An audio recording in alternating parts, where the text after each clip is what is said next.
Well Isha Malviya, I think मुझे बताने की जरूरत नहीं है कि कौन है ईशा मालविया। जी हाँ, बिग बॉस 17 की कंटेस्टेंट और टीवी की मशहूर एक्ट्रेस ईशा मालविया इन दिनों अपनी ब्रेकअप को लेकर चर्चा में बनी हुई है।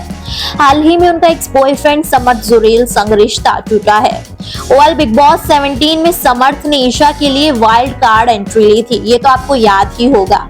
और शो में दोनों कई बार इंटीमेट होते हुए भी दिखे, लेकिन शो खत्म होते ही दोनों का रिश्ता भी खत्म हो गया। वेल अब एक लेटेस्ट इंटरव्यू में ईशा ने समर्थ संग अपनी ब्रेकअप पर बात कही है। उन्होंने रिश्ता टूटने की वजह तो नहीं बताई, बस इतना ही कहा है कि चीजें चल नहीं पाई। जी हाँ, ब्रेकअप के बाद समर्थ ने ईशा पर कई आरोप लगाए। इस बारे में एक बातचीत में ईशा ने कहा कि मुझे नहीं पता ऐसा क्यों है, मुझे लगता है कि अब मेरी सेल्फ रिस्पेक्ट जीरो हो गई है। मैं कभी भी किसी इंसान पर आसानी से गिव अप नहीं करती हूँ, मेरी ये बहुत बड़ी प्रॉब्लम है। लोग इतना इग्नोर कर लें, लेकिन मैं लगी रहती हूँ कि बात कर लो।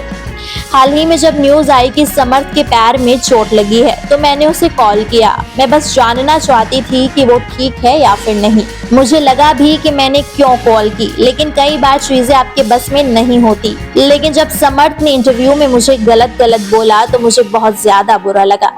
मैंने उसे मैसेज करके भी पूछा कि वो इतना बुरा क्यों बोल रहे हैं। ये कहते हुए ईशा इमोशनल हो गई और उनकी आंखों में आंसू बहने लगे। ईशा ने आगे कहा कि अब मुझे अटैचमेंट से डर लगने लगा है। मैं जब भी किसी के साथ रहती हूँ तो मैं उस इंसान को अपनी हर साइड दिखा देती हूँ, लेकिन शायद ये मेरी बहुत बड़ी गलती है, क्योंकि लोग उसका फायदा उठा लेते हैं और मुझे नहीं पता कि ऐसा क्या हुआ कि समर्थ को मैं अचानक इतनी बुरी लगने लग गई। लेकिन मेरे अभी भी कई इमोशंस उनसे जुड़े हुए हैं।